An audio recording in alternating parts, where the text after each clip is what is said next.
collaboration avec la directrice pédagogique qui est Elisabeth Joss, donc je gère l'équipe de formateurs.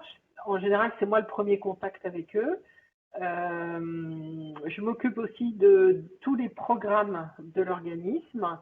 Je valide en concertation avec Elisabeth tous les programmes. Je m'occupe de la certification de l'organisme aussi, de l'aspect pédagogique des formations. Je m'occupe des contenus. Enfin, c'est moi qui gère globalement toutes les formations. Programme, contenu, pédagogie, formateur, enfin voilà. Bon, toujours en collaboration avec la directrice.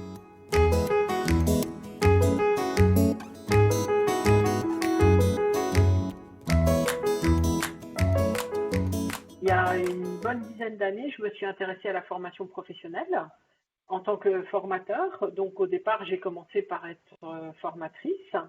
J'ai fait plusieurs formations de formateurs dans divers organismes et en fait, j'ai découvert le métier de formateur en comprenant qu'être formateur, c'était un métier à part entière. Et c'est pas seulement enseigner un sujet qu'on maîtrise parfaitement, c'est vraiment un métier à part entière.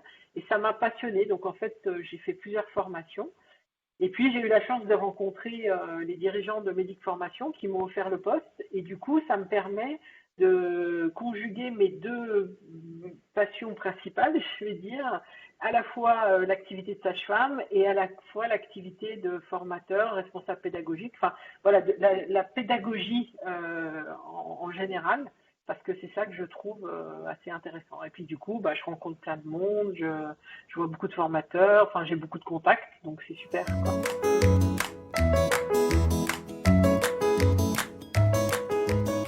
Donc j'ai les deux en parallèle, ce qui fait que l'activité libérale me permet de garder un pied dans le médical pur et de savoir, d'être au fait en fait de l'actualité de la pratique des sages-femmes, puisque Médic Formation a un public de sages-femmes essentiellement. Alors sage-femme, mais aussi la multidisciplinarité, c'est-à-dire que moi j'aime bien collaborer avec les autres professionnels de santé. Et du coup, tout ce que je peux voir, observer dans ma pratique libérale, ça me permet de voir un petit peu ce dont les professionnels auraient besoin en formation professionnelle continue, justement, à la fois sur la pratique pure, mais à la fois aussi sur la collaboration, enfin sur de quoi on a besoin sur le terrain réellement.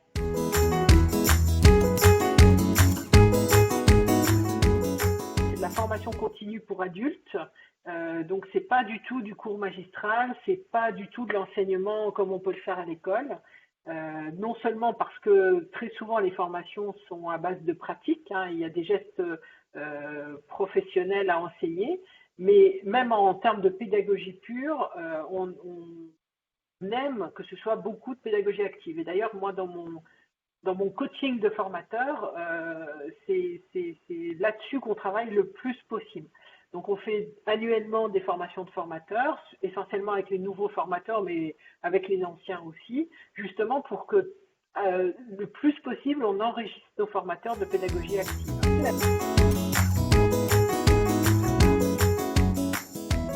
On travaille aussi sur de la formation digitale pure, ce qu'on appelait anciennement le e-learning, c'est-à-dire qu'on va pouvoir proposer des formations où l'apprenant va pouvoir mener sa formation de façon tout à fait indépendante en ayant la même qualité.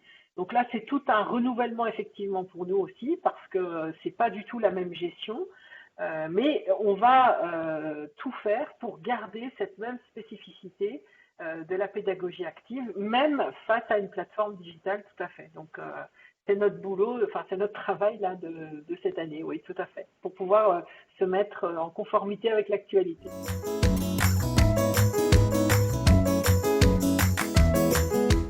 Que ce soit Elisabeth ou moi, on est là pour conseiller une stagiaire qui ne sait pas trop vers quelle forme. D'ailleurs, c'est ce qu'on fait sur le terrain. C'est-à-dire que quand le bureau a une question d'une formatrice et qu'elle sait pas, d'une stagiaire pardon, et qu'elle ne sait pas trop vers où se diriger, on est là pour ça, nous en fait. C'est pour aider les stagiaires à faire leur choix par rapport à leurs attentes.